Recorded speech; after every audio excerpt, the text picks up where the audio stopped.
What's up, y'all? Today we are back with a recruiting graphic, but this one has 3D text that looks pretty sick. Let's break it down. So in this graphic, we have a lot of yellow going on. Put a gradient in the background, and then I put some lighting on the player. I'm going to show you some of the process too. I started out with those stars, but I end up taking them away because there's a lot of trial and error with the graphics that I do. So here we are in Adobe Dimension, and this comes with the Adobe suite, so you should definitely try this or another 3D text software and try your own hand at making 3D text. It's not very hard, especially in here.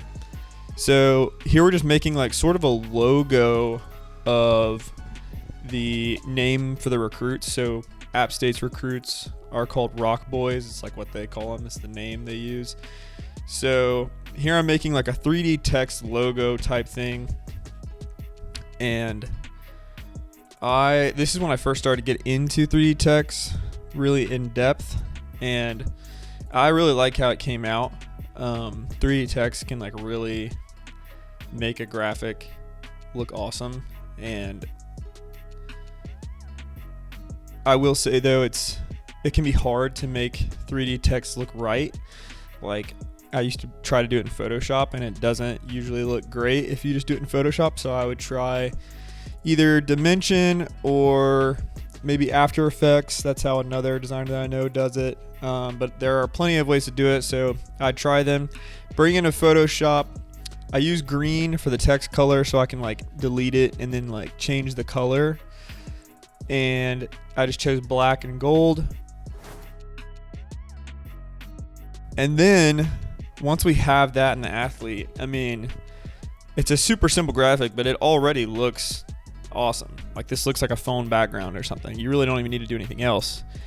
But I basically just gave everything some drop shadows and then some like lighting using linear dodge add and color dodge layers on the athlete.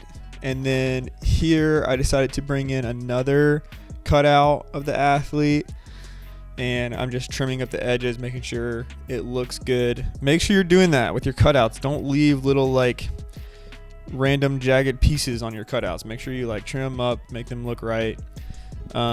So here I'm just trying to figure out the composition where I want to place everything, and then give that second cutout some shading to make it look right.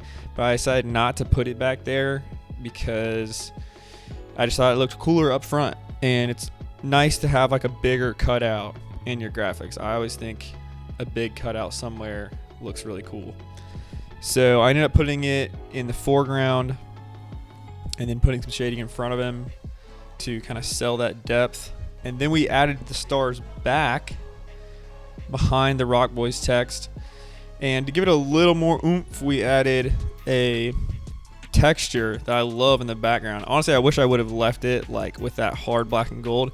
It's just a little kind of hard to see everything, and makes the graphic maybe a little too cluttered.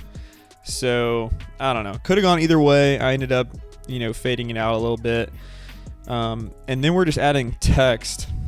And again, this is just trial and error thing. I decided to kind of like match that 3D text in the back by just giving the front text a stroke that was gold.